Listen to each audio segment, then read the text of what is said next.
Being single, I online date. I find it's actually one of the most annoying ways to date.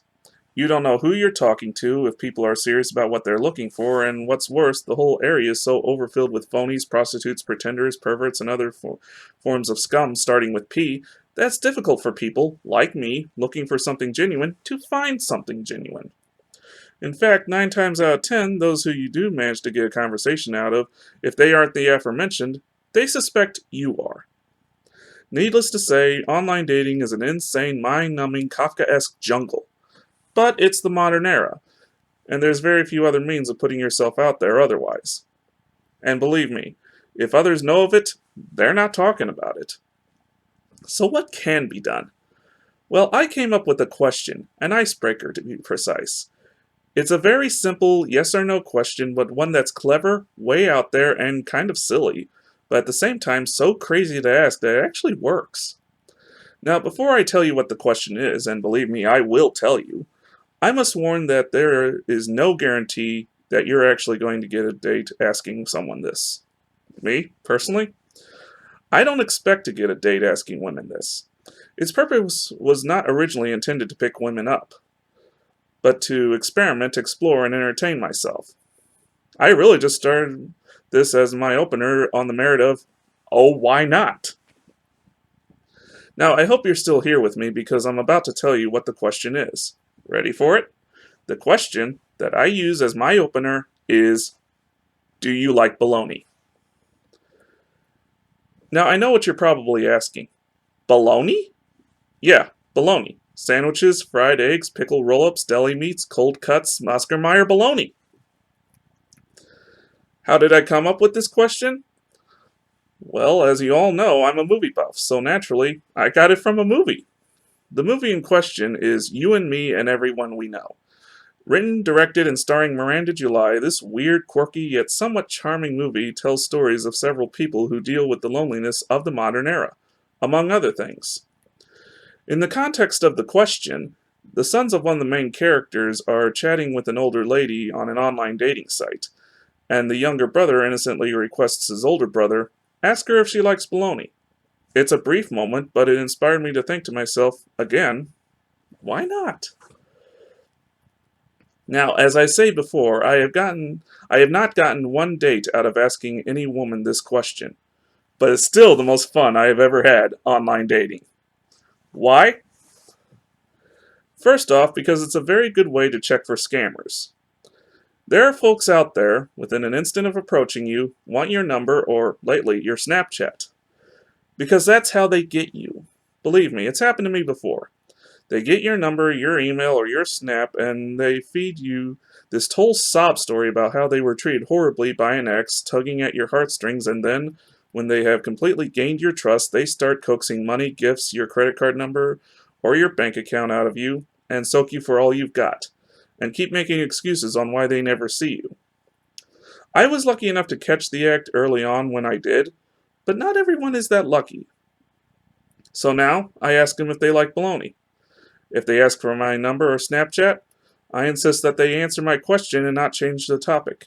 And even if they do answer, after that, don't fall for it. They might still be scammers, but smarter than the average one.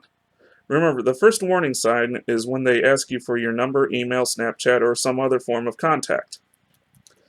Second, because it's amazing how many people out there don't even know what bologna is.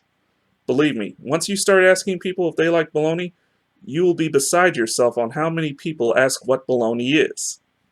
I have given so many different definitions to that lunch meat, I should give up my internet personality ambitions and pursue a career with Webster's Dictionary on the topic of bologna alone.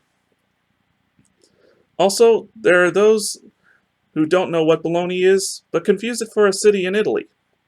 I'm not a geographic expert by any means, so until I started asking this question, I wasn't even aware there was a city in Italy called Bologna. There is. It's apparently the capital of the Emilia-Romagna region of northern Italy. I've never been. No one I know has ever been. But for some reason, when I ask, the first thought of some is that city in Italy. Now here's what I suspect. They read this question, do you like bologna? They don't know what baloney is, but instead of asking me what I mean by baloney, they Google it, which leads them to the city in Italy. How do I know this? I've Googled it myself, and that's exactly what happens. Seriously though, use a little common sense. If I'm asking you about lunch meat, then chances are, I mean the lunch meat. Third, it's an interesting way of filtering out the rude. Yes, there are some extremely rude and hostile women on internet dating sites and apps, with no explanation as to why. Now, I've been keeping excerpts of some of my favorite conversations. I'll read this one to you. I started it off, "Hi there, do you like bologna?" She answered, "No." I replied, "Okie dokie, no bologna sandwiches, got it. What kind of lunch meat do you like?" She asked me, "Why do you want to know?" I answer, and I believe I deserve some sort of award or praise for coming up with this response off the bat. Well, suppose we chat on here long enough that we reach the point where we meet up. If we hit it off, then we'll start dating. If we start dating, then we'll start planning picnics. If we start planning picnics, then I've got to know what kind of sandwiches to make. Bologna is obviously off the menu. Her response? "Good men don't plan relationships like this, so you're not ready." I'll be honest, that kind of upset me. I responded, as civilly as I could, "Look, I don't know what your problem is. All I asked were simple questions, which I did, that required simple answers. And they did. There was no need to insult me or be rude." There really wasn't. I cap it off with a polite gesture. "I wish you nothing but the best of luck." She replied, "I wasn't rude to you. I replied to you in a simple way that I can." Pardon my bad punning, but I found that answer to be full of baloney. So I told her, "Excuse me, but you wrote, 'Good man don't plan a relationship like this, so you're not ready,' which implied that I wasn't a good man. That's an insult, by the way, and insults are rude. And how would you know whether or not I'm a good man? You don't even know me.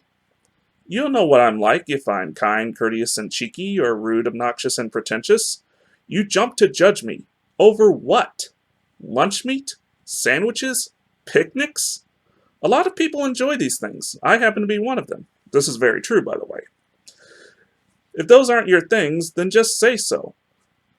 But don't judge others just because they do happen to enjoy them. Again, good luck." The last message in that conversation was her sending me an "okay."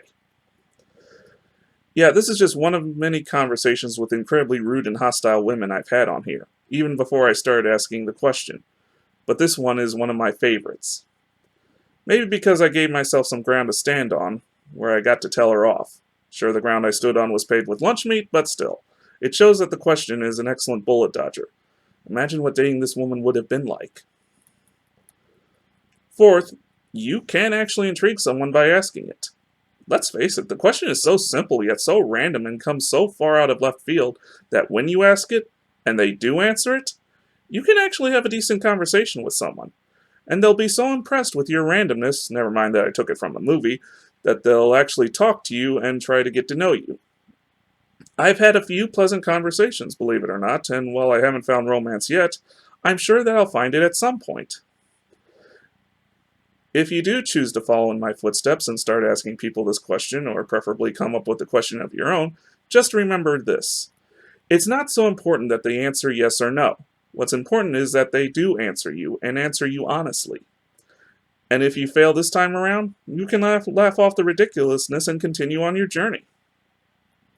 Hey, if you enjoyed this entry, click like and subscribe to view more in the near future. Also, comment below. I would love to hear from you.